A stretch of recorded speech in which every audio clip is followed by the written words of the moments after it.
Hi guys, just a quick video for you today, and I'm going to be talking about why it's important that you find someone who is a good match for you.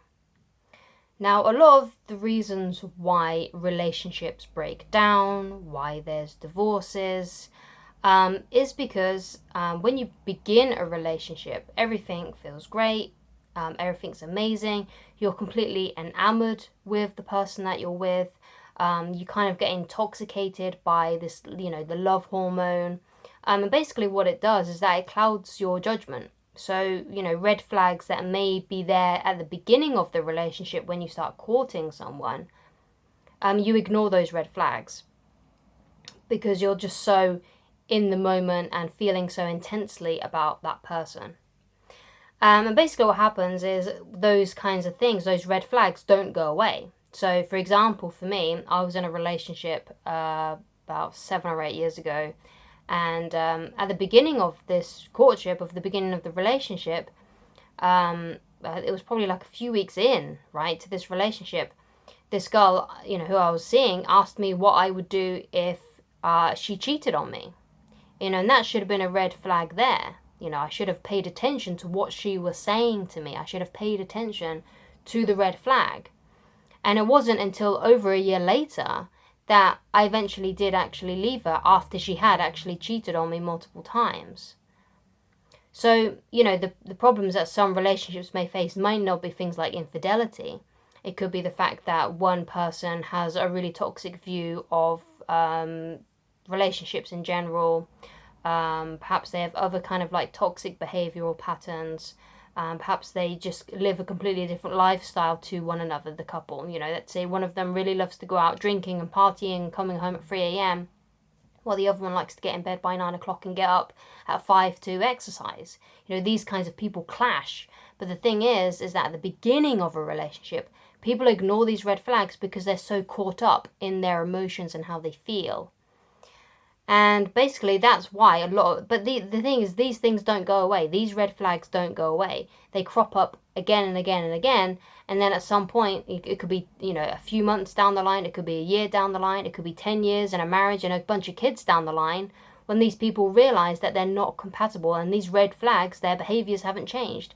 And basically what happens is, at the beginning of a relationship, especially if you kind of aware that this person who you're with might be a bit toxic, you think, maybe with time they'll change.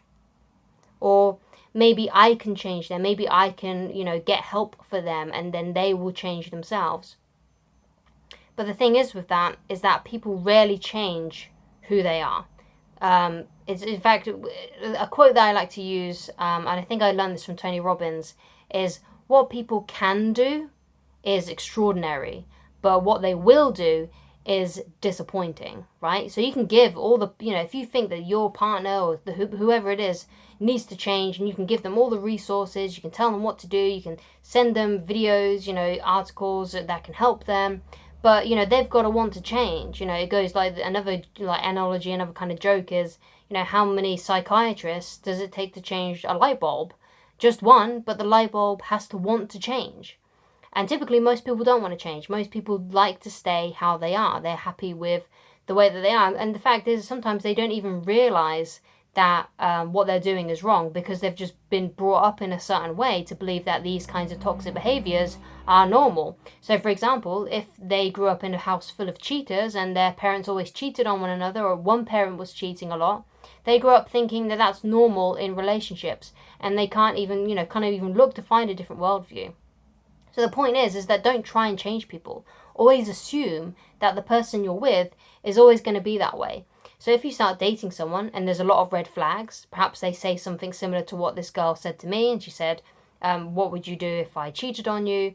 Or it could be something like they always give you the silent treatment instead of working things out. It could, it could be loads and loads of different things.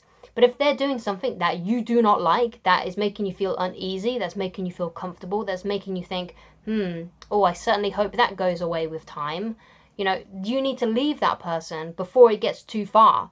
But a lot of people don't. The thing is they just let time go by, thinking that, one day they'll change, or one day things will get better, or if we just have another couple of kids, then maybe that will make things better.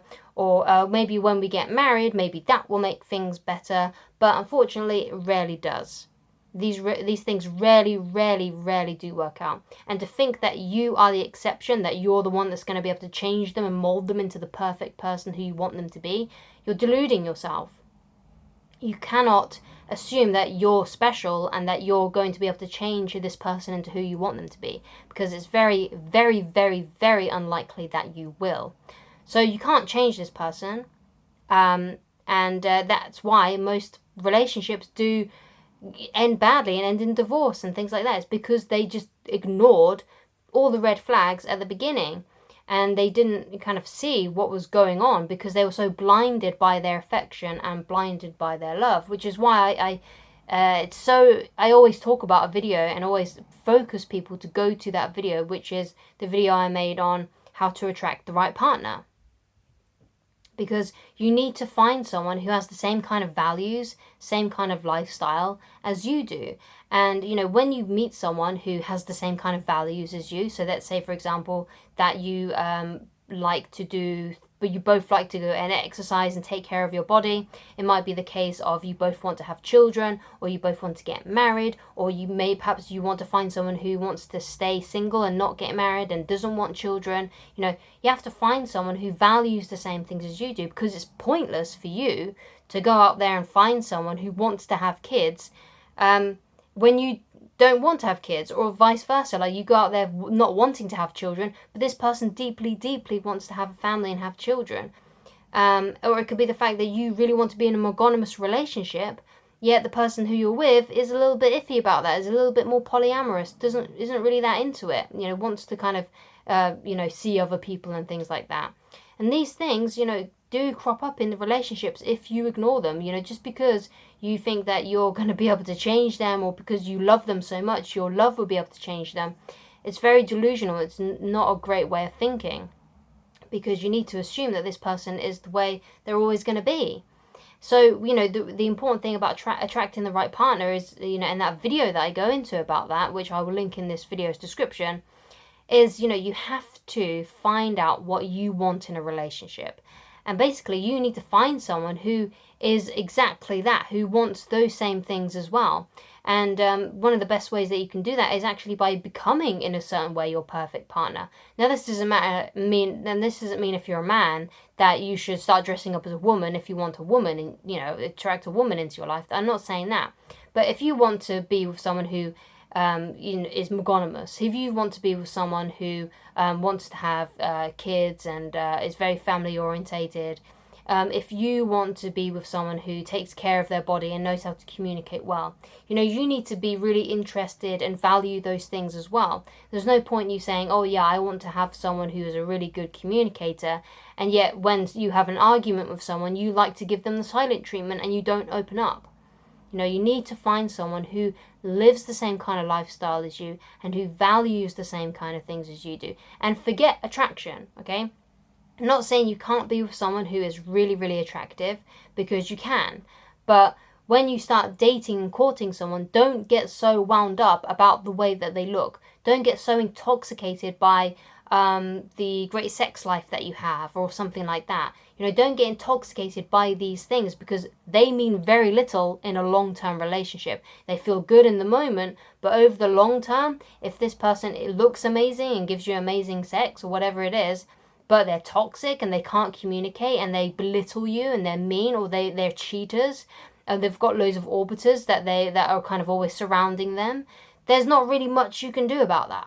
Right? You can't change them. It's delusional to think that you can change them, that you're special and that you're going to be the one that's going to stop that kind of like a record of them being the way that they are, because that's very unlikely.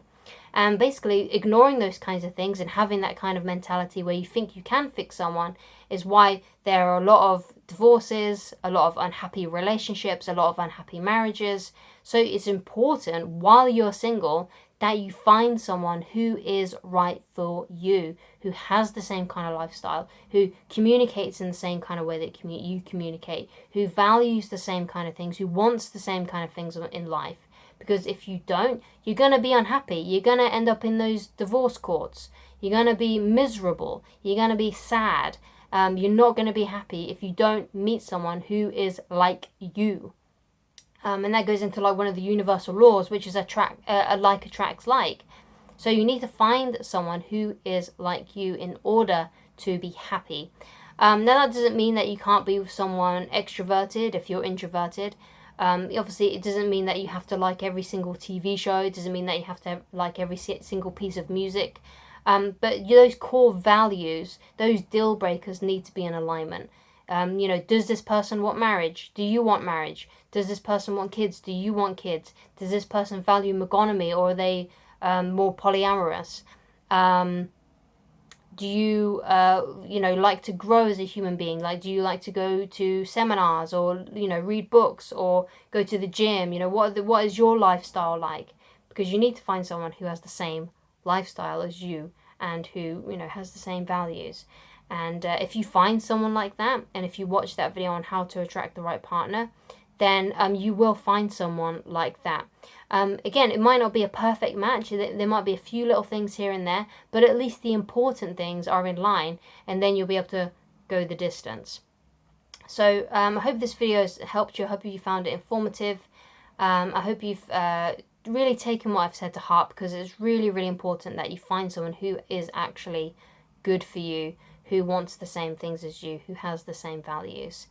And it's a lot of things people ignore, and that's why you see a lot of divorces, a lot of unhappy marriages, a lot of unhappy relationships, because they just grow apart because they're so different.